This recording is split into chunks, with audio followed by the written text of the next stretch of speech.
오늘 제가 예배를 드리면서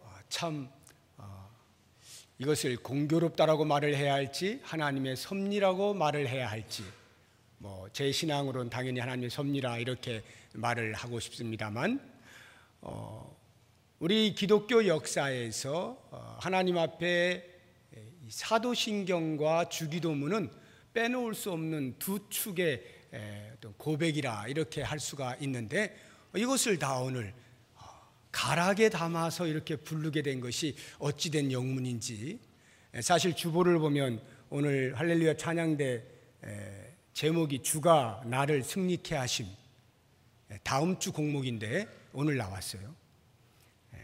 근데 오늘은 주의 기도를 불렀단 말이죠.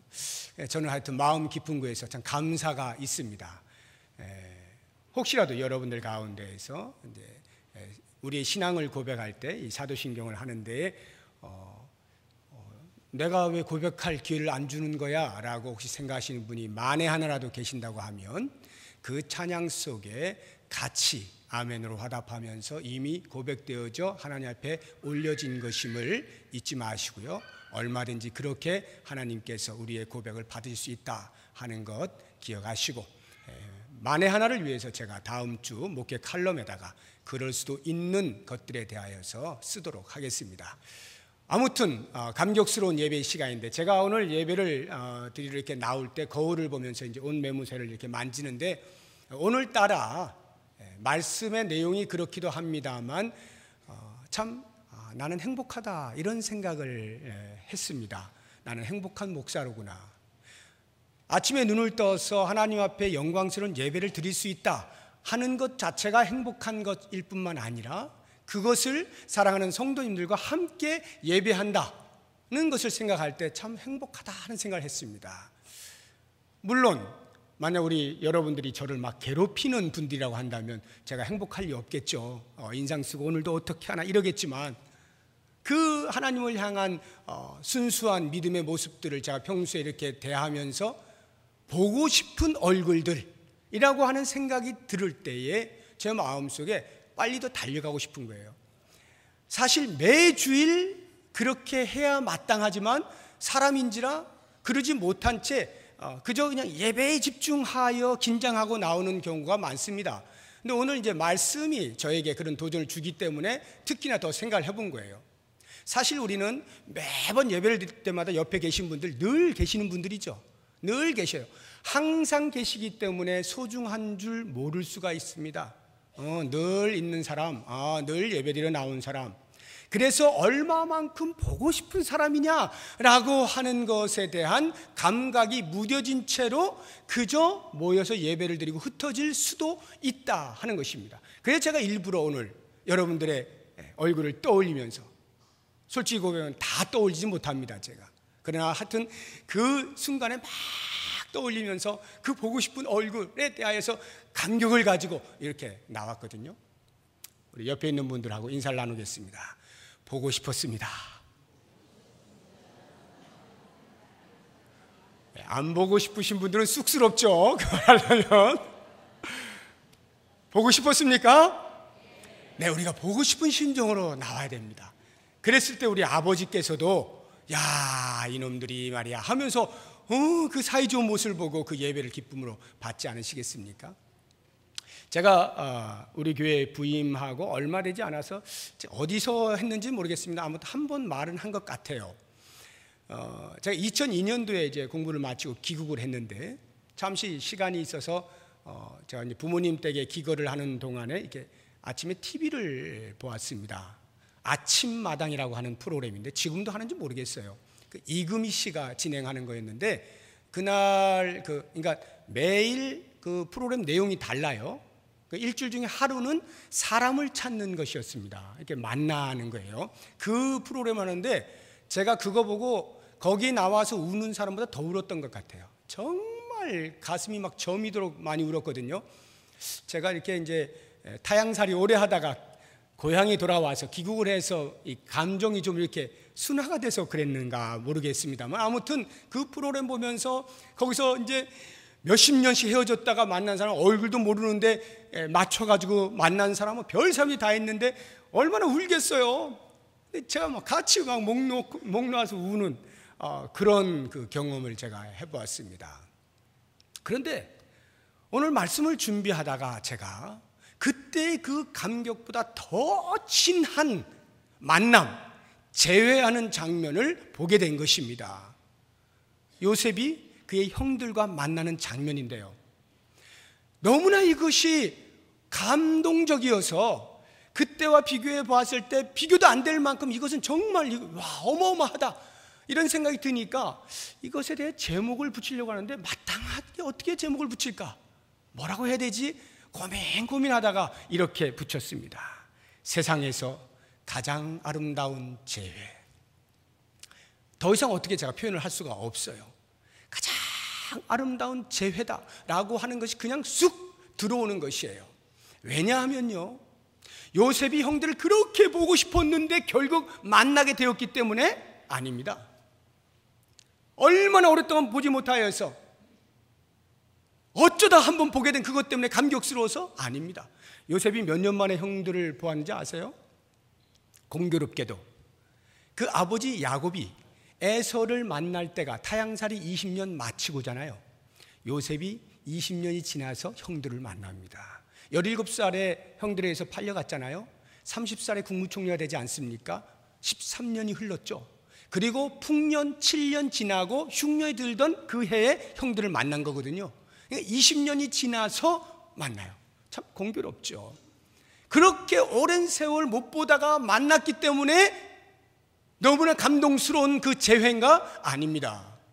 오히려 그 반대예요. 제가 볼 때 요셉은 형들을 만나면 안 돼요. 만약 만난다고 하면 그의 마음속에 갈고 있었던 그 시퍼런 복수의 칼을 들고 심장에 꽂아야 될 그런 만남입니다. 지금 우리가 보통 이산가족 찾기 할 때 아침마당 그런 것도 마찬가지인데요, 보통 보면은 어렸을 때 길을 잃어버려요.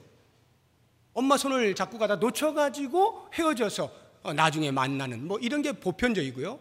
좀 더 그거 하면은 길을 힘이 없어가지고 다른 집으로 입양을 보냅니다. 이래가지고 나중에 다시 친부모를 만나게 되는 뭐 이런 경우. 좀 더 심하다라고 한다면 정말 먹을 것이 없어서 하루하루 뭐 아무것도 먹을 것 없이 굶겨 죽이니까 이 애가 이러나 저러나 죽게 생겼어요. 그래서 입양도 안 되고 그냥 좀 이렇게 돌아봐서 큰 대문 앞에다가 아기를 살짝 놓고 오는, 이 가슴 아픈 이런 헤어짐도 없지 않습니다. 그렇게 해서 그 가슴에 멍이 든 채로 그러나 내 부모를 찾겠다고 하는 그 심정 때문에 만나게 됐을 때 그 눈물이 어떻겠어요. 그냥 그런 만남들, 이것이 아마 우리가 생각할 때 가장 가슴이 아픈 만남이라면 만남일 수 있겠습니다. 혹은 이런 경우도 있습니다. 코리텐붐 여사를 많이 들어보셨을 것입니다. 나치 때에 자기 가족들이 자기 눈앞에서 다 죽어가죠. 그걸 직접 죽인 그 장교가 있지 않습니까? 그런데 그 해방이 되고 나서 독일로 전도 집회를 가는데 그 전도 집회 장소에 그 병사가, 그 장교가 와 있는 거예요. 나가면서 악수를 해야 되는데 이 여사가 악수를 할 수가 없는 거예요. 내 가족을 다 죽여버린 원수, 그 원수를 지금 눈앞에서 보고 있는데 어떻게 이게 손이 나갑니까? 그 순간에 말로 표현할 수 없는 성령의 강력한 역사하심에 따라서 코리텐붐 여사의 마음에 있던 그 모든 분노가 일순간에 사라지면서 손을 잡게 되었다라고 하는 책이 나오거든요. 그런데 그것은 보면요, 그런 그 재회가 정말 멋있잖아요. 야, 이런 용서가 있다니 정말 멋있다. 이렇지만 사실 그 장교는 국가적인 차원에서 나라와 나라가 싸우고 있는 중에 포로들에 대하여 물론 그렇게 포로를 다루는 과정 속에 잔인함이 나타나긴 했습니다만 그 전쟁이라고 하는 것이 매개가 되어져서 그런 일이 벌어지게 된 것이죠.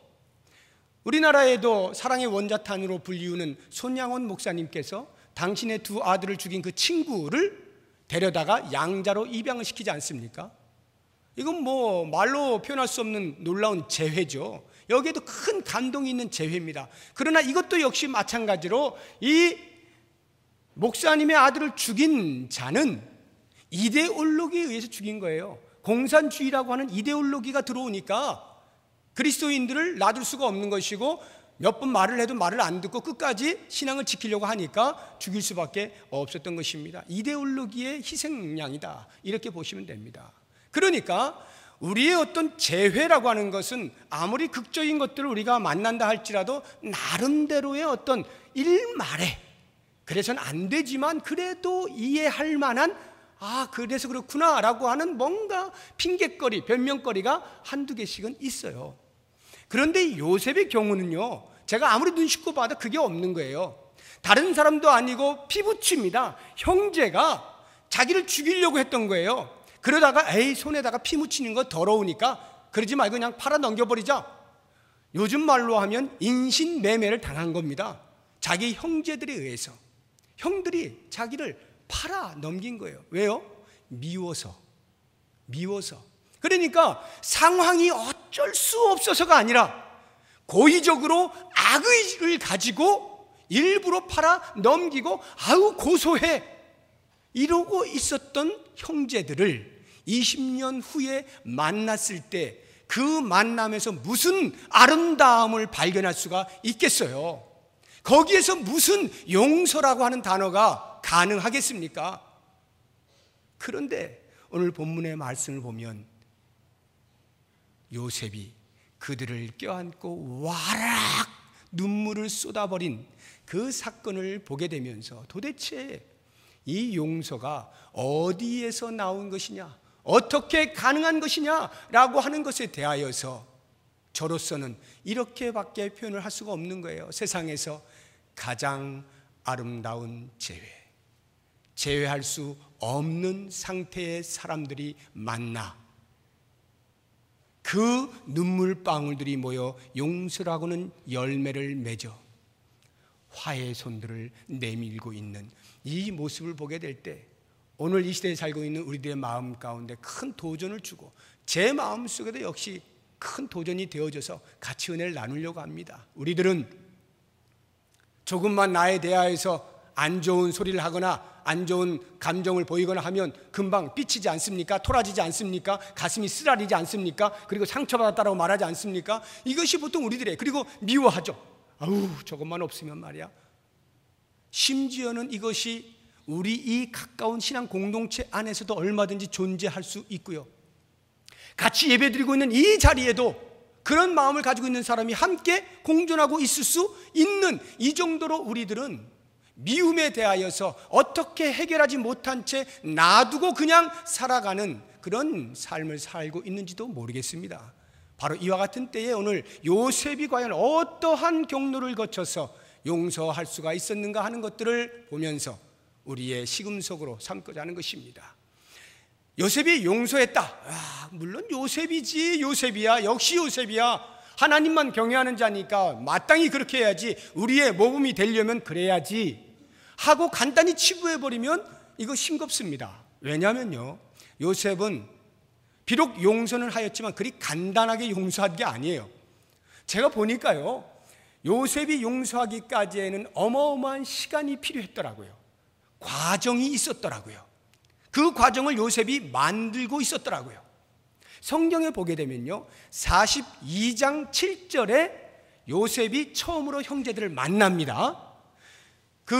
온 세계에 기근이 들어서 이제 요셉이 풍년 때 이렇게 쌓아둔 그 쌀을 방출하니까 가나안 땅에 있는 그 형제들도 소식을 듣고 와서 쌀 구하러 온 겁니다.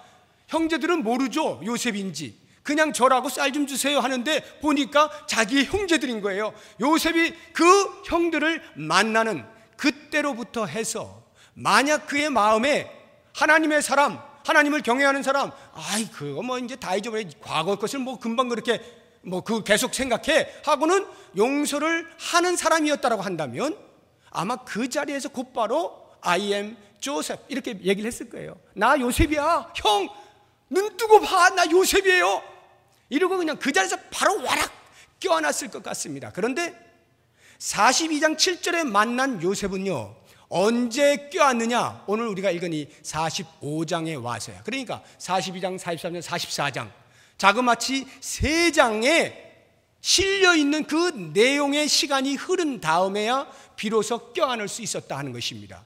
용서는 생각만큼 쉽지가 않습니다. 말처럼 간단치가 않습니다. 7번씩 70번이라도 용서해라.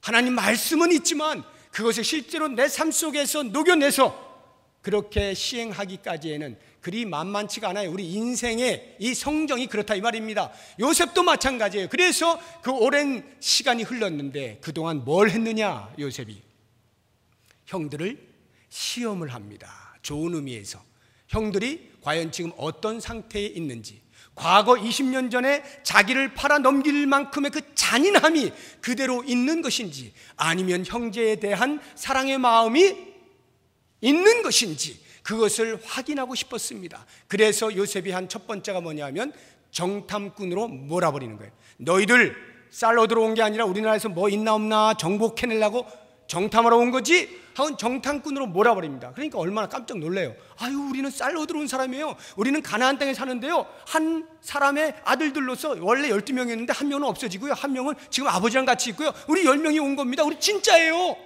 이렇게 이야기한 거예요. 그러니까 이 요셉이 듣고는 정말이야? 내가 볼 땐 정탐꾼 같은데? 너희들이 정말 정탐꾼이 아니라면 나에게 입증을 해라. 입증하는 방법은 한 가지다. 너희 집에 아버지랑 같이 있다고 하는 그 동생 데려오면 너희들의 말이 사실임을 내가 인정하겠다. 그리고 쌀도 나눠주마. 이렇게 된 겁니다.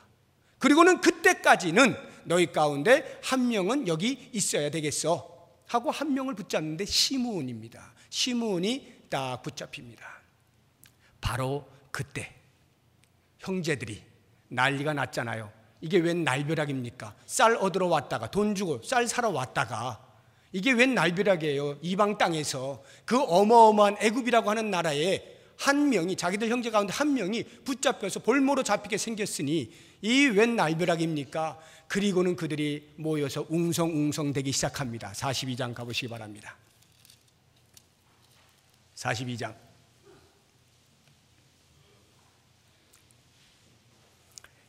21절입니다. 42장 21절 같이 읽어봅니다. 그들이 서로 말하되 우리가 아우의 일로 말미암아 범죄하였도다. 그가 우리에게 애걸할 때에 그 마음의 괴로움을 보고도 듣지 아니하였으므로 이 괴로움이 우리에게 임하도다.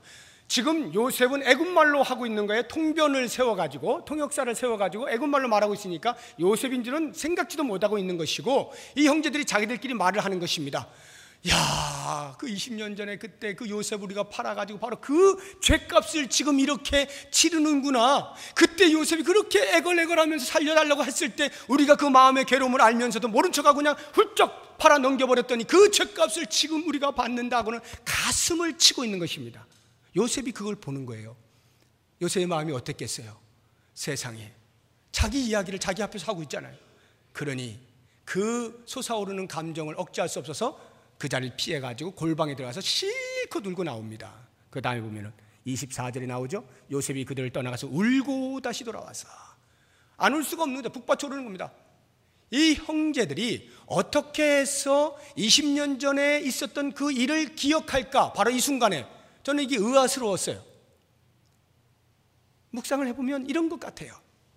아마 모르긴 몰라도 20년 동안 내내 이들은 그 요셉을 팔아 넘긴 일에 대하여 당시에는 잠깐 좋았을런지 모르겠습니다. 이제 눈에 가시 같은 것이 빠져버렸다. 이제 아버지가 편애하지 못하겠지. 처음엔 좀 좋았을런지 모르지만 그들의 행위 자체가 그들도 용납이 되지 않을 만큼의 잔인한 것이었잖아요. 형제를 팔아버렸으니까요.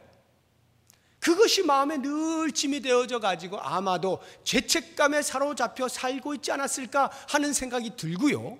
그 다음에 시므온을 붙잡는다라고 했을 때에 아마도 그것이 연상이 되었던 것 같습니다. 그 20년 전에도 우리 형제 중에 하나가 잡혀 있었었는데 우리에 의해서 우리가 팔아넘겼었지. 이번에는 한 명이 이제 애굽의 그 권력 아래 잡히게 됐네 하고 아마 순간적으로 이렇게 교차가 되지 않았을까.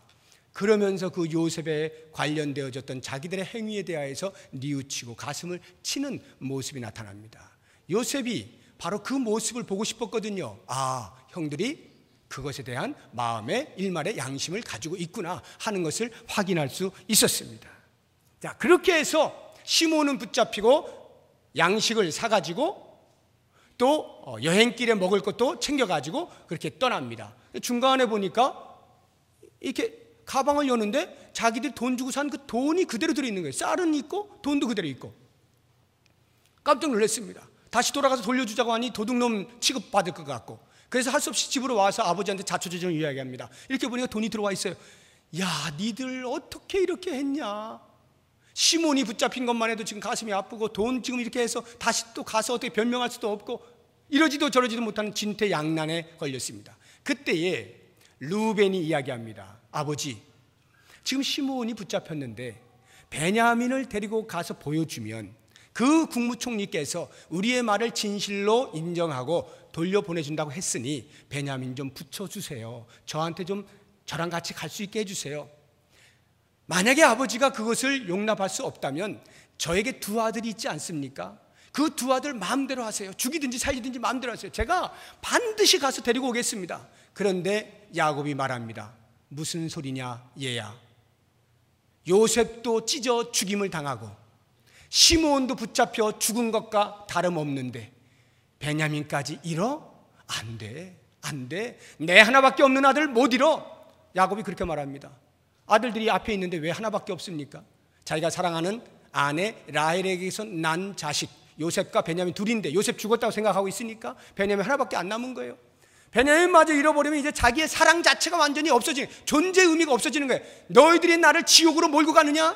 못 가! 이렇게 이야기한 거예요. 그래서 못 갑니다. 그동안에 가지고 온 쌀 다 먹고 보니까 또 떨어지잖아요. 어떻게 해요?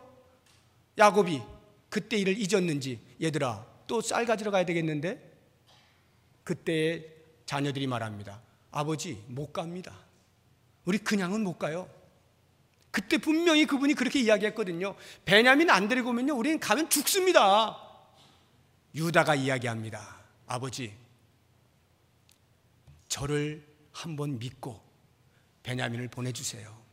제가 반드시 가서 시몬까지 데리고 오겠습니다. 만약 베냐민에게 어떤 일이 생기면 제 목숨을 아버지께 드립니다.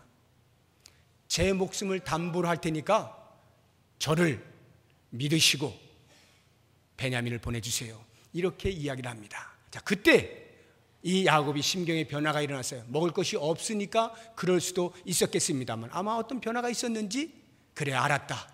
내가 베냐민을 잃으면 이르리로다. 이렇게 말을 하면서 베냐민을 보내줍니다. 자, 그렇게 해서 베냐민과 함께 가요. 요셉이 베냐민이 온다는 소식을 듣게 됩니다. 베냐민이 왔다고? 자기 집 청지기에게 이야기를 해서 잔치를 벌이게 합니다. 그리고 모두 초대를 합니다. 초대하는데요 이 형들은 불안에 떨고 있습니다. 야, 이거 왜 우리를 국무총리 집에 초대를 하지? 이거 이러다가 이렇게 올무에 딱 잡아가지고 몽땅 다 노예로 삼으려고 하는 거 아닐까? 이런 생각에 두려움 가운데서 이제 할 수 없이 끌려가듯 그 만찬의 자리에 참석을 합니다. 정오가 되었습니다. 요셉이 나타났습니다. 요셉이 보니 정말로 형들과 함께 베냐민이 온 거예요. 난리가 났습니다. 그 마음의 감정을 억제하지 못하고 또 요셉이 밖으로 뛰쳐나가서 한동안 울다가 들어옵니다. 그리고는 음식을 같이 먹게 하는데요 음식 자리에 형제들을 앉혀요. 하나씩 앉히는데요 루벤 제일 큰 형부터 해서 그 다음 순서대로 하나의 어김없이 정확하게 순서대로 착착착착 앉힙니다. 형제들이 깜짝 놀라요. 이게 어떻게 된 거지? 외모로 보아서 그것을 다 구별할 수 있는 건 아닐 텐데 아무튼 이상하지만 요셉은 정확하게 쫙 앉히고는 제일 마지막에 베냐민을 앉히고 그 베냐민에게 다른 형제의 5배의 음식을 갖다 줍니다. 그만큼 보고 싶었고 사랑했던 사람이니까 이거 먹어라 이 얘기죠. 그때까지만 해도 형제들은 몰라요 요셉의 정체에 대해서. 자, 이렇게 다 먹이고 나서 이제 배가 불러졌습니다. 우리를 해하려고 했던 게 아니구나 안심하고 있는데 요셉이 말합니다. 자, 이제 내가 여러분들이 진실을 알게 되었으니까 쌀을 드리겠습니다. 자, 이 쌀 가지고 돌아가시오 해가지고는 이제 쭉 돌려보냅니다. 그런데요 요셉이 한 번 더 머리를 씁니다. 한 번 더 시험하는 거예요. 어떤 시험하느냐? 그 사람들 가운데 베냐민의 자루, 베냐민이 가지고 온 그 가방 안에다가 양식뿐만 아니라 그가 쓰는 은잔을 집어넣습니다. 그리고 돌려보내요. 얼마나 형제들이 신났겠어요. 베냐민도 살고 시므온도 데려가고 쫙 가니까 신났잖아요. 그런데 조금 갔는데 갑자기 막 쫓아오는 거예요. 그러더니 가방 열어봐 조사하는데요. 너희들이 우리의 주인의 은잔을 훔쳐갔지 하니까 이 형제들이 얼마나 황당합니까? 무슨 소리입니까? 우리를 도둑 취급하다니요. 우린 절대 그런 사람들이 아닙니다. 우리는 하나님을 경외하는 사람이에요. 만약에 열어서 어느 누구 하나가 그것이 들어있다면 그 사람은 죽을 것이고 나머지 사람은 전부 당신들의 노예가 될 것입니다. 이렇게 선언을 해버립니다. 그런데 막상 열어보니까 어때요? 집어넣은 걸 어떻게 해요? 어떻게 해요? 베냐민의 가방 속에 은잔이 나오는 거예요. 할 수 없이 다 끌려갑니다. 끌려가가지고는 하는 말이 우리가 당신의 노예가 되겠습니다. 이렇게 하니까 요셉이 말합니다. 다 필요 없어. 다 필요 없고 그 훔쳐간 놈 하나만 여기 남아서 노예가 되면 돼. 나머지는 다 돌아가. 이렇게 합니다. 바로 그때 유다가 이야기를 하는 거예요. 요셉 앞에서 이야기를 하는 것이 44장이 나옵니다. 한번 보십시오. 44장 18절부터 보시게 되면 마지막 34절까지 긴 내용 속에 유다의 변이 들어 있습니다. 어떻게 말을 하느냐 하면 국무총리님이요, 제가 어떻게 해서 이 베냐민을 데리고 왔느냐 하면 우리 아버지가 베냐민 없으면 죽는 사람인데 이렇게 당신에게 신용을 지키기 위해서 설득하고 설득해서 겨우겨우 데리고 왔습니다. 만약 베냐민 데리고 가지 못하면 우리 아버지 그 자리에서 죽습니다. 그러니 제발 원하건대 베냐민은 돌려보내주시고 나를 노예로 삼아 주십시오. 제발 부탁합니다. 이 이야기거든요. 요셉이 그 이야기를 듣는 순간 드디어 그의 마음속에는 이 형제들이 완전히 형제를 사랑하는 마음이 불같이 살아있구나 하는 것을 확증할 수 있게 된 것입니다. 그것이 보여지게 되었을 때 오늘 본문의 말씀 드디어 형제들을 껴안는 거예요. 형들이요, 나 요셉이에요. 미안해요. 내가 속인 거 미안해요. 그건 제가 하는 말이고 와라 껴안는 거예요. 그냥 내가 요셉입니다. 여러분, 이 유다의 모습을 보면요, 유다가 지금 자기 목숨 걸고 베냐민을 살리고 있지 않습니까? 이 유다가 어떤 사람이었느냐? 37장에 가보면은 그가 요셉을 구덩이에 이제 집어넣고 이 지나가는 상인에게 팔 때에 상인에게 팔자라고 제안했던 사람이 유다예요. 그 유다, 요셉의 눈으로 똑똑히 보았고 요셉의 귀로 똑똑히 들었던 그 형 유다가 지금 자기 동생인 베냐민을 살리겠다고, 아버지 살려보겠다고 자기의 목숨을 담보로 하여서 베냐민을 살려달라고 말하고 있는 이 모습을 보면서 요셉의 마음 가운데 말할 수 없는 감정의 갈등들이 일어나게 되면서 이게 그때 그 형 맞나? 유다의 모습 속에서 진정한 형제가 있는 것을 보면서 더 이상 시험할 이유가 없어진 거죠. 마음에 그것을 회복해버린 형제들에 대해서 이제는 내가 용서를 할 때가 되었다 라고 생각하고 마음을 열고 나 요셉입니다 하고 껴안게 된 것입니다. 저는 이것을 보게 될 때요, 이 형제들의 입장에서 보면요, 지금 요셉을 모르고 있는 상태 아닙니까? 그때까지만 해도 외국 땅에 와가지고 돈 주고 쌀 사는 이 과정에서 이게 상상할 수 없는 일들이 벌어지고 있지 않습니까? 붙잡히고 볼모로 잡히고 갔다가 또 한 1년 있다가 다시 또 와서 또 이런 일이 벌어지고 도저히 종잡을 수 없는 이런 일들이 막 일어나게 됐을 때에 그 고난들을 당하면서 그의 마음, 그 형제들의 마음 가운데는 과거에 자기들이 범죄하였던 그것을 회상하면서 회개하는 일이 벌어지게 된 것입니다. 그래서 저는 때때로 회개를 촉구하는 하나님의 징계, 고난은 우리에게 유익한 것이다.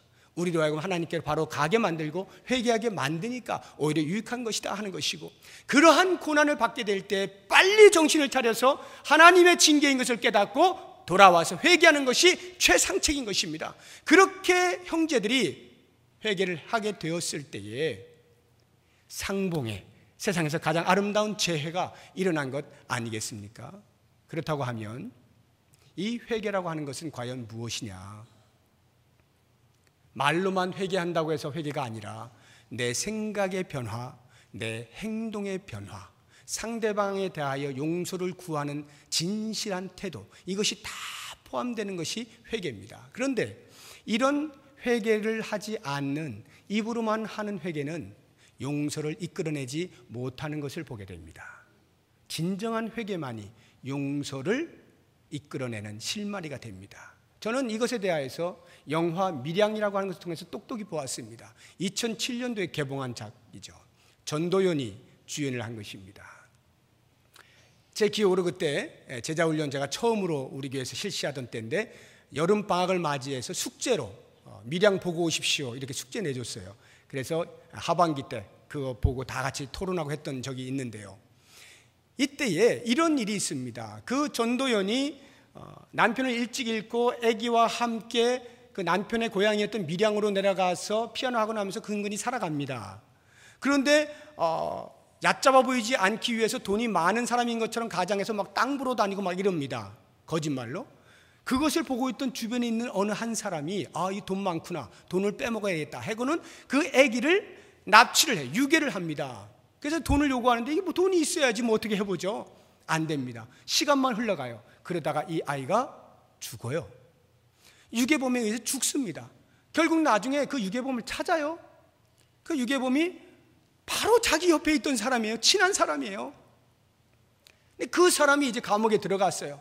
그때로부터 이제 실성한 사람처럼 살다가 방황하는 중에 갑자기 교회가 생각이 나서 교회를 들어가게 되는데, 그 교회에서 이제 하루 이틀 생활하면 점점 신앙이 들어가고 그 신앙으로 인해서 치유함을 받습니다. 그리고는 이제는 내가 용서할 때가 되었다 라고 생각을 하고 용서하기 위하여서 그 목사님에게 이야기도 합니다. 이제 제가 용서하려고 그래요. 제가 감옥에 가서 면회를 해야 되겠습니다.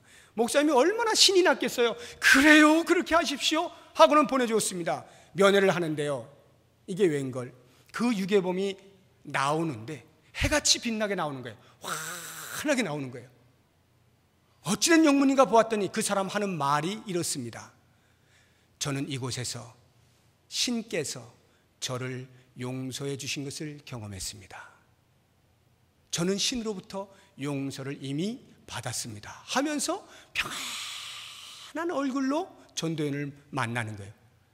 바로 그 순간 용서하러 갔던 전도연이 뒤집어져 버렸습니다. 그 다음 얘기는 다음에 하고, 저는 이 유괴범의 여러분은 어떻게 생각하십니까? 이게 회개일까요? 하나님 앞에 나는 용서를 받았습니다. 정말 회개했다면 자기가 죽을 죄를 지은 그 사람 앞에 무릎을 꿇거나 엎드리거나 저를 죽여주세요라고 하거나 염치가 없습니다. 이래야 되죠. 이게 정상 아닙니까? 정말 하나님께로부터 용서를 받았다면, 정말 양심의 가책을 받고 이것이 얼마나 철면피적인 일이었던가 하는 것을 깨달았다면 그 당사자에게 진정으로 사과를 하고 용서를 구하는 것이 마땅한 거죠. 그런데 그 말이 한마디도 없어요. 그냥 난 신께 용서를 받아서 평안한 삶을 살고 있다는 거예요. 이게 회개냐 이 말이에요. 이런 회개는 용서를 이끌어내지 못합니다. 전도연이 뒤집어진다니까요. 진정한 회개만이 용서의 실마리가 된다 하는 것을 기억하시기 바랍니다. 그래서 혹 내가 누군가에게 용서를 구해야 하는 사람이라고 한다면 과감하게, 솔직하게 사과를 하십시오. 용서를 구하십시오. 거기에서부터 화해는 일어나게 되고 아름다운 재해가 가능해지는 것입니다. 용서를 해야 하는 사람은 그와 같은 진실한 회개의 모습이 보일 때에 계속해서 끙끙거리고 그래도 나는 안 돼, 그래도 내 감정만큼은 지금 아직도 난 안 돼, 문 못 열어 이러면 안 되는 거죠. 그 진실한 회개 앞에 같이 마음을 열고 알아야 되는 겁니다. 그래야 아름다운 재회가 일어나게 된다 하는 것입니다. 자, 그렇다고 하면 이러한 진정한 회개, 형제들의 회개가 요셉으로 하여금 용서하게 만들었느냐? 일면 틀리지 않습니다만 그것이 다가 아니라는 걸 아셔야 됩니다. 제가 볼 때 그것으로 모든 용서가 다 되지 않습니다. 전도인을 보고 제가 알았어요. 그 자리에서 뛰쳐나가서 진짜 미친 사람 돼버리더라고요. 신앙이고 뭐고 다 때려치는 거예요. 다 때려쳐요. 그리고는 목사님이 신방 왔습니다. 아유, 성도님 왜 그러십니까? 용서로 가가지고 그거까지도 그냥 품으면 되지. 그때 전도인이 뭐라고 하는지 아세요? 명대사입니다. 내가 용서하지 않았는데 하나님이 어떻게 용서하나요? 여러분 어떻게 생각하세요? 내가 용서하지 않았는데 하나님이 어떻게 먼저 용서를 해요? 라고 말을 하고 있는 이 장면에서 저는 그게 신앙이라는 것이 아니라 인간에겐 이 정도밖에는 안 되는구나, 한계로구나. 인간의 성정에서 용서하겠다라고 할 때는 이것이 한계다.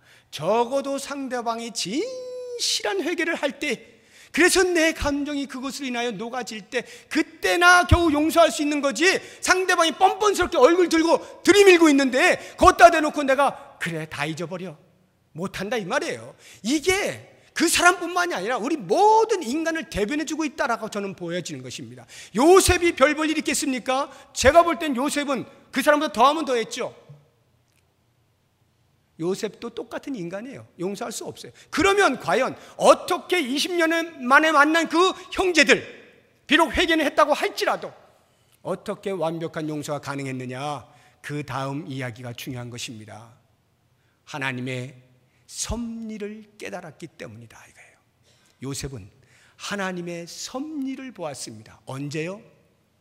요셉이 형제들을 처음 만났던 42장 7절에서 생각지도 못했습니다. 형제들이 온 거예요. 보니까 그 형제들이네요.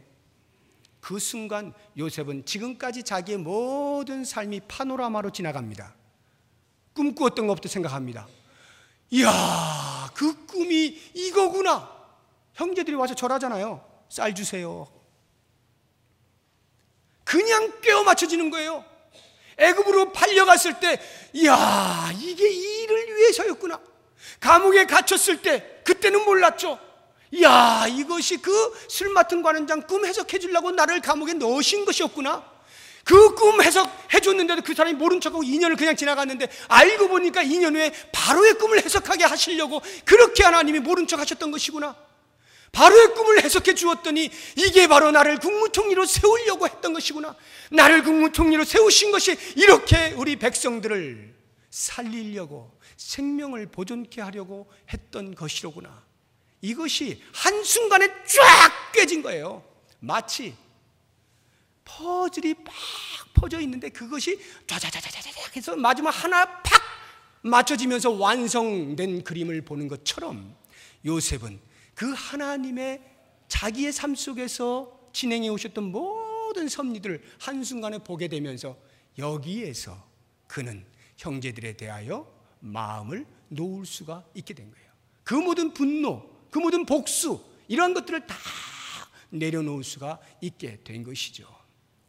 그렇기 때문에 저는 이 하나님의 섭리를 안다라고 하는 것, 하나님의 섭리를 믿는다라고 하는 것, 하나님의 섭리를 바라본다라고 하는 것, 이것은 우리에게 더 이상 내가 용서를 할 것이냐 말 것이냐를 결정짓게 하지 않는다는 것을 알게 되었습니다. 하나님의 섭리를 깨닫는 순간은 더 이상 형제들이 내 용서의 대상이 못 되는 것입니다. 그러므로 요셉은 말합니다. 형님들, 제가 용서해 드릴게요. 이런 말 안 나와요. 형님들, 근심하지 마세요. 한탄하지 마세요. 제가 형님들을 해야 할 것이라고 생각하지 마세요. 형님들이 저를 이곳에 보낸 게 아니라 하나님께서 저를 먼저 보내신 것이고 우리 가족을 다 살리려고, 이 땅의 기근을 살리게 하려고 저를 보내신 것임을 제가 알게 됐어요. 제가 형님을 용서하고 말고 할 것이 아님을 제가 압니다. 이 고백이 오늘 우리가 읽은 45장 4절에서 8절에 나오는 말씀들인 거예요. 바로 이거, 하나님의 섭리를 깨닫는 것, 내 인생 가운데 간섭하시는 분이 계시다라고 하는 것, 지금은 비록 내가 다 깨닫지 못한다 할지라도 그럴 수 있다라고 하는 하나님에 대한 신뢰, 이것이 용서를 가능케 만들어줘요. 완벽한 용서를 가능케 만들어집니다. 실제로요, 어느 정도로 완벽한 용서를 했는가 요셉이, 50장에 가보면 야곱이 죽습니다. 형들이 난리가 났습니다. 야, 아버지 죽었다. 이제 저 요셉이 그동안 칼 갈고 있었던 거 숨겨두고 있었는데 아버지 죽고 나니 이제 우리들은 다 죽은 거야. 죽은 목숨이야. 빨리 가서 할 말 하자 하고는 달려가가지고 요셉에게 말을 합니다. 요셉아, 요셉아, 아버지가 죽기 전에 우리한테 이런 말을 했단다. 요셉은 결코 우리 형제들에게 복수를 해서는 안 된다. 지난 감정은 다 잊어버리고 사이좋게 지내라. 이렇게 유언을 남겼다 라고 요셉에게 말하고 있는 거예요. 그 말을 들은 요셉이 어떻게 했을까요? 하염없이 또 눈물을 흘리는 거예요. 엉엉 우는 겁니다. 50장 가서 집에 가서 읽어보세요. 엉엉 우는 거예요. 왜 울었을까요? 내 마음에는 이미 더 이상 용서 이러한 개념이 없어진 지 오랜데 형들은 아직도 그것으로 끙끙거리고 있구나. 내가 무엇을 잘못했는가? 이런 생각이 울었을는지 모르겠습니다. 그리고는 그들을 위로하기 시작하는데요. 어떻게 하느냐? 형님들, 제가 다시 말하거니와 형님들이 팔아서 제가 이곳에 온 것 아닙니다. 하나님이 저를 먼저 보내신 거예요. 그러니까 조금 더 염려하지 마세요. 정말 제 말을 못 믿겠어요? 그러면 제가 형님들의 자녀들 책임지겠습니다. 형님들의 자녀들 장성할 때까지 다 보호하고 먹여주고 살려주겠습니다. 이렇게 말을 하면서 그들의 두려운 마음을 위로하고 있는 모습을 보게 됩니다. 요셉은 요셉의 의로서 하는 것이 아니에요. 하나님의 섭리가 깨달아지게 되니까 더 이상 자기 손에 의하여서 좌지우지 되는 것이 아닌 것을 안 것입니다. 그래서 그 형들에게 그렇게 위로할 수밖에 없는 거예요. 완벽한 용서가 가능하게 된 겁니다. 제가 언젠가도 여러분들에게 말씀을 드렸습니다만 외대의 모 교수가 6.25 때 자기 아버지가 교장 선생님이었는데 그 교장 선생님을 자기 집에서 일하던 종이 쏴 죽인 거예요. 이데올로기에 의해서. 그것을 어린 나이에 본 겁니다. 장성했습니다. 당신은 교수가 됐어요. 그 사람은 나이가 더 들었으니까 이제는 뭐 더 이상 기력이 잘 안 되는, 그런데 같은 동네에 살고 있어요. 그분이 제가 공부하는 곳으로 안식년차 왔을 때 같이 대화를 나눈 중에 그곳에 있는 목사님들과 같이 얘기하는 중에 그게 용서가 안 돼서 세례를 못 받고 있다 이렇게 고백하는 거예요. 신앙생활을 오래 했는데 세례를 못 받겠는 거예요. 분명히 원수를 사랑하라고 했는데 안 되는 걸 어떻게, 그게 안 되는데 세례를 못 받는 겁니다. 양심을 지킨 거지만 세례도 못 받고 있는 거예요. 그러다가 그곳에서 계속 목사님들하고 교제하는 가운데서 드디어 성령의 역사심을 따라 마음에 있는 모든 게 다 녹아졌습니다. 그 사람은 아직 만나지 않은 상태인데 마음에서부터 그것을 놓게 되어진 거예요. 그리고는 그곳에서 세례를 받았거든요. 용서는 내 힘으로 되지가 않아요. 내가 할 수 있는 건 한계가 있어요. 상대방이 어떻게 나오느냐에 따라서 내 태도가 바뀔 수밖에 없어요. 그게 우리가 할 수 있는 용서의 한계입니다. 그런데 하나님의 섭리를 깨닫게 되는 순간에는 더 이상 내 손에서 움직여지는 것이 아님을 알게 되기 때문에 완전히 놓을 수가 있게 되는 거예요. 자, 이제 제가 결론의 말씀으로, 그렇다고 하면 제가 묵상하는 중에 이런 생각을 해봤습니다. 요셉은 퍼즐을 맞춘 겁니다. 완전히 퍼즐이 딱 나무 하나가 탁 껴지면서 그림이 쫙 보이니까 해서 하나님의 섭리를 깨닫고 용서가 가능했지만, 만약 중간이었다면 어떻게 됐을까? 제가 그 생각을 해본 거예요. 만약 보디발의 그 감옥에 갇혀있는 상태에서 형들을 만났다, 용서를 할 수 있었을까? 궁금한 거예요, 제가. 여러분은 어떻게 생각하십니까? 뭐 요셉이니까 당연히 했지 이렇게 생각하실런지 모르겠지만 저는 아닐 것 같아요. 쉽지 않았을 것 같아요. 퍼즐이 다 안 보이잖아요. 지금 완벽한 그림이 안 보이니까 이거 어떻게 해야 되나? 아마 지금보다도 훨씬 많은 고민을 하지 않았을까 싶습니다. 그런데 너무나도 감사한 것은 오늘을 사는 우리들은 만약에 우리의 인생 가운데에서 요셉과 같은 이러한 상황이 전개된다고 했을 때에, 그래서 내 인생 가운데 마지막 퍼즐로서 완벽한 글이 보여지는 일이 없다 할지라도 이미 요셉을 통하여 우리는 하나님의 섭리가 있는 것을 보게 되지 않습니까? 하나님의 섭리가 잠시도 틀림이 없고 정확하게 그 시와 때를 따라서 진행되고 있는 것을 보지 않습니까? 우리에게 내 인생의 그 섭리가 완벽하게 맞춰지는 그 시간의 타임은 아니라 할지라도 비록 중간에서나마 우리들은 그 섭리가 이루어진다라고 하는 믿음, 그 믿음의 눈으로 하나님의 섭리를 받아들이게 되면 지금 비록 다 이해가 되어지지 아니하는 정황 속에서도 우리는 용서가 가능하지 않겠느냐 하는 조심스러운 생각을 해보는 것입니다. 그런 면에서 사랑하는 여러분, 여러분의 가정 속에 혹시 아니면 우리 신앙 공동체 안에 개인적으로 아니면 단체적으로 어떤 마음에 삭힐 수 없는 것들이 있다라고 한다면 오늘 요셉의 모습을 보시면서 진정한 회개가 일어나 용서가 가능한 것이면 더욱 좋겠지만 만에 하나 그렇지 아니하다 할지라도 하나님의 우리의 인생 가운데 다 이해되어지지 아니하는 섭리에 대한 신뢰를 가지고 있다라고 한다면 그 하나님을 신뢰하시고 내려놓으라 할 때 내려놓을 수 있는 그러한 믿음의 사람들이 될 수 있기를 주의 이름으로 축복합니다. 기도하겠습니다. 하나님 아버지, 도무지 우리 힘으로는 안 됩니다. 아무리 용서하고 싶고 아무리 사랑하고 싶고 아무리 이해하고 싶고 아무리 용납하고 싶고 받아들이고 싶어도 제 감정이 허락하지 않습니다. 이러한 일들이 우리의 주변에 얼마나 비일비재하게 일어나는지 모릅니다. 주님, 주의 섭리를 다 이해하지 못한 탓에 주의 하시는 일을 다 믿지 못하는 탓에 우리의 눈으로 확인하려고만 하는 이 어리석음을 용서하시고 이제는 요셉의 일생을 보면서 한치의 착오 없이 진행해 가시는 하나님의 거대한 섭리를 바라보며 나에게도 동일하게 임할 그 섭리를 신실하게 믿고 우리에게 있어지게 될지도 모를 이러한 상황들에 대하여 믿음으로 잘 대처할 수 있는 은혜를 허락하여 주시옵소서. 예수님의 이름으로 기도드립니다. 아멘.